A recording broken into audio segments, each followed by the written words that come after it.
आज की मुरली में बाबा बोले, मीठे बच्चे, यह तुम्हारी वानप्रस्थ अवस्था है, इसलिए एक बात को याद करना है, निर्वाण धाम में चलने की तैयारी करनी है। आज का गीत बजा है, आखिर वह दिन आया आज। इसका अर्थ तो बिल्कुल सिंपल है, हर एक बात सेकंड में समझने की है। सेकंड में बाप से वर्षा लेना है। बच्चे जानते हैं कि बेहद का बाप आ गया है, परंतु यह निश्चय भी कोई कोई को स्थायी बैठता नहीं है। जैसे लौकिक संबंध में माँ को बच्चा पैदा होता है तो झट समझ जाता है कि यह जन्म दे और पालना करने वाली है, तो यह भी झट समझना चाहिए ना। अब तुम बच्चे जानते हो भक्ति के बाद ही भगवान आते हैं। अब भक्ति कितना समय चलती है, कब शुरू होती है, यह दुनिया में कोई नहीं जानते सिवाय तुम बच्चों के। तुम बता सकते हो भक्ति कब से शुरू हुई? मनुष्य तो कहेंगे परंपरा से चली आती है। ज्ञान और भक्ति दो चीजें जरूर है। कहते हैं यह अनादि चलती आती है, परंतु अनादि का भी अर्थ नहीं समझते। यह ड्रामा का चक्र अनादि काल से फिरता रहता है, उनका आदि अंत नहीं है। मनुष्य तो गपोड़े लगाते रहते हैं, कभी कहते इतने वर्ष हुए, कभी कहते इतने वर्ष। बाप आकर सब सिद्ध कर बताते हैं। शास्त्र आदि पढ़ने से कोई बाप की प्राप्ति तो नहीं होगी। बाप की प्राप्ति तो सेकंड में होती है, सेकंड में जीवन मुक्ति। यह भी किसको पता नहीं कि बाप कब आते हैं। कल्प की आयु लंबी करती है।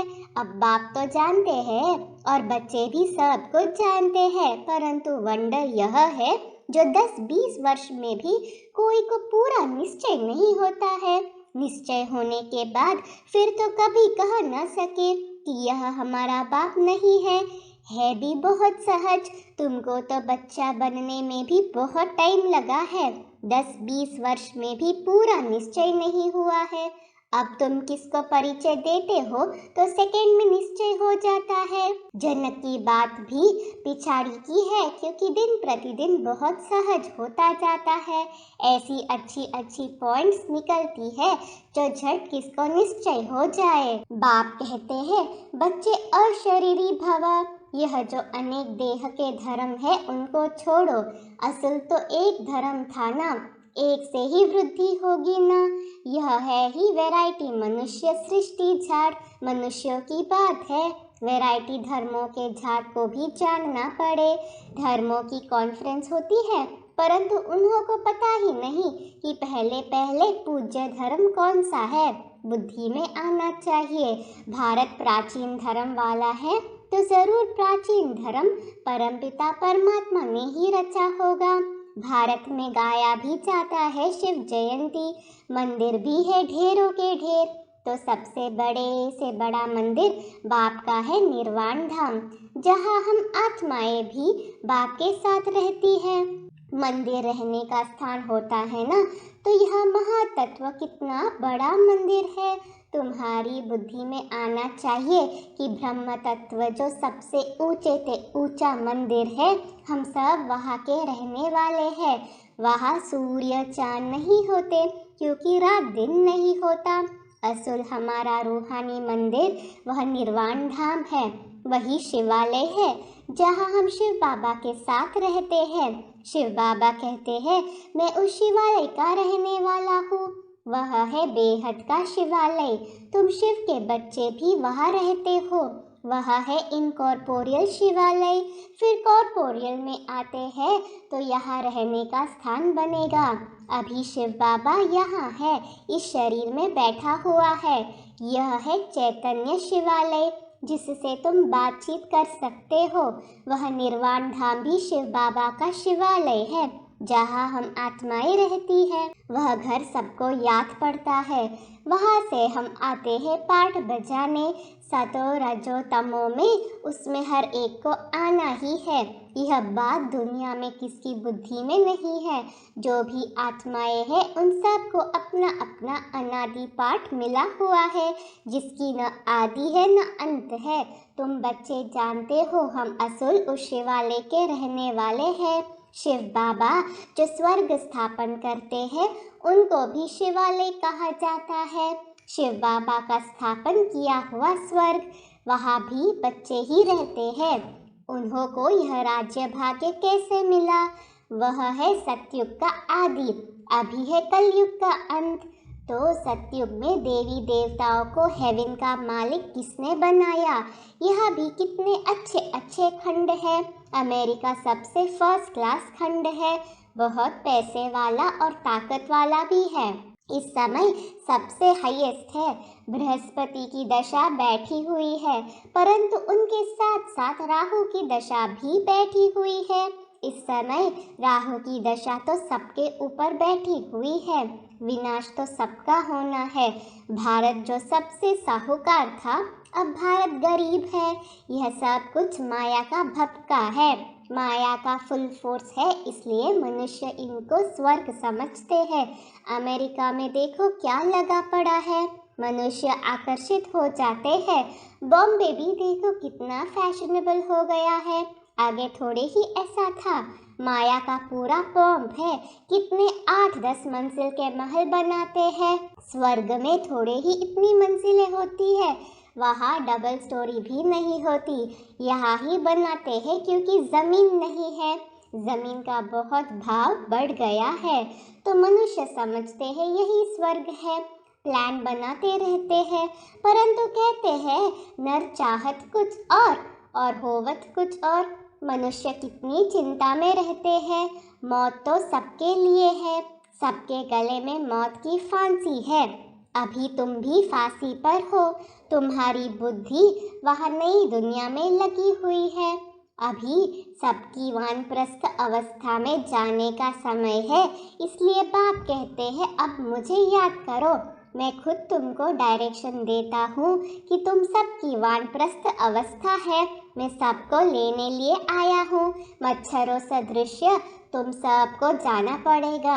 84 जन्मों का चक्र पूरा हुआ, अब मुझे जीते जी याद करो। हम जीते जी स्वर्ग में जाने के लिए तैयार बैठे हैं, और कोई भी स्वर्ग में जाने के लिए तैयारी नहीं करते। अगर स्वर्ग जाने की खुशी हो तो फिर बीमारी में दवाई आदि भी न करें। तुम जानते हो वह स्वर्ग में तो जाते नहीं हैं। अब हम स्वीट होम में जा रहे हैं, वह है गॉडफादर का होम अथवा रूहानी शिवालय। फिर सतयुग को जिस्मानी शिवालय कहा जाता है। उस स्वर्ग में जाने के लिए हम पुरुषार्थ कर रहे हैं। बाबा ने समझाया है ब्रह्मा का दिन और ब्रह्मा की रात मशहूर है।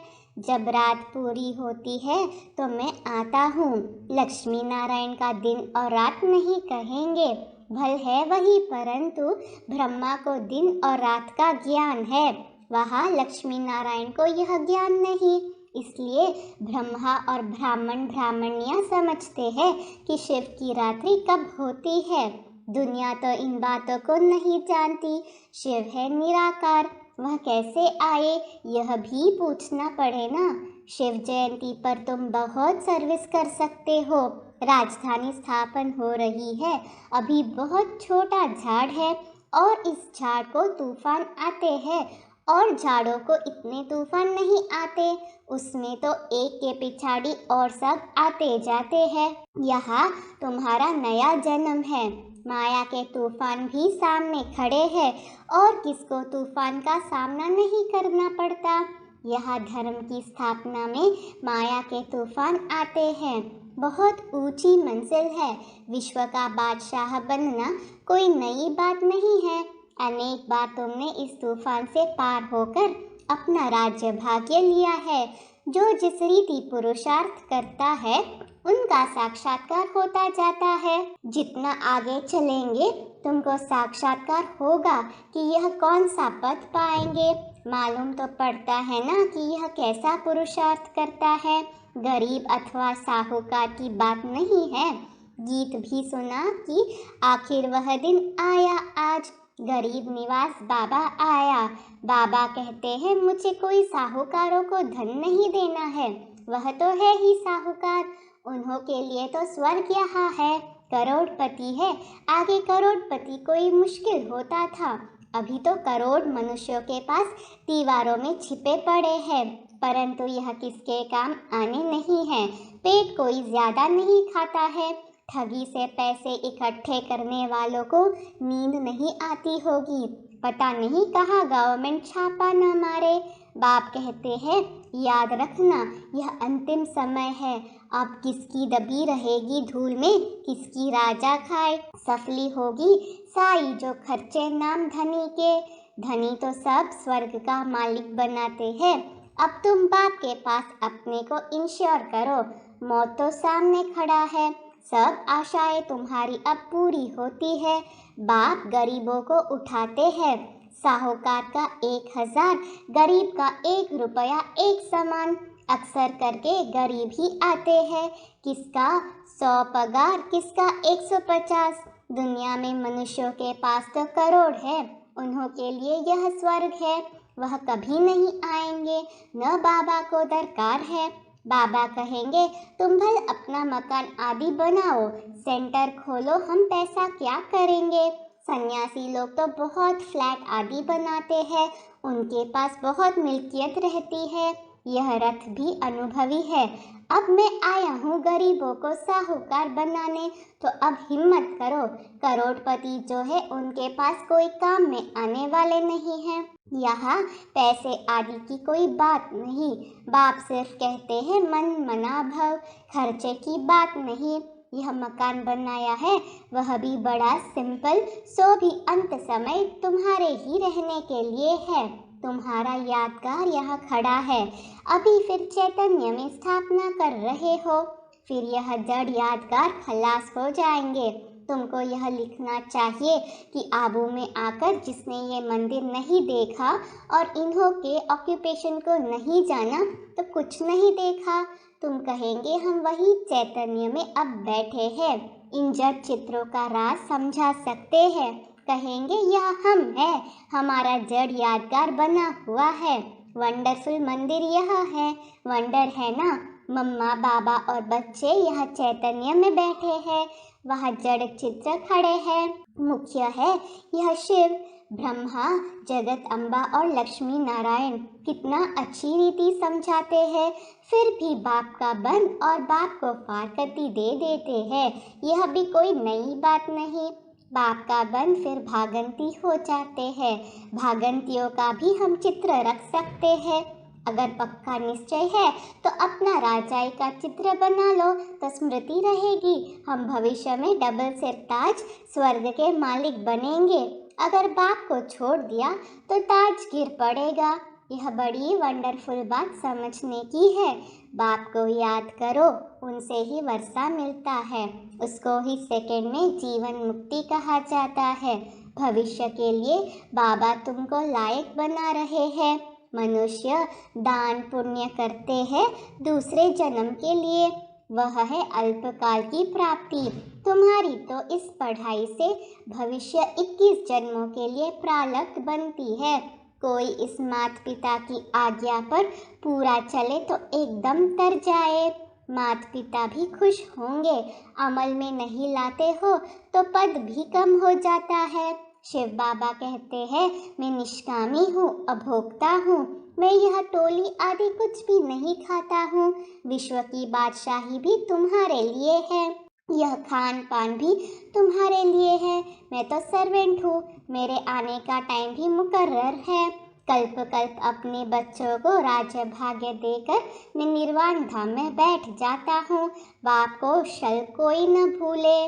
बाप तो तुमको स्वर्ग की बादशाही देने आए हैं, तो भी तुम उनको भूल जाते हो। किसको बाप का परिचय देने का भी बहुत सहज तरीका बताया है। पूछो परमपिता परमात्मा से आपका क्या संबंध है, प्रजापिता ब्रह्मा से आपका क्या संबंध है। दोनों बाप है, वह निराकार यह साकार। बाप को सर्वव्यापी कहने से वर्षा कैसे मिलेगा, श्रीमत भगवान की मिलती है। श्रीमत से ही तुम श्रेष्ठ ते श्रेष्ठ बनते हो। आज का वरदान है, बालक सो मालिक की सीढ़ी चढ़ने और उतरने वाले बेफिक्र डबल लाइट भव। स्लोगन है, जो पुरुष आत्मा समझ रथ शरीर द्वारा कार्य कराते हैं वही सच्चे पुरुषार्थी है। ओम शांति।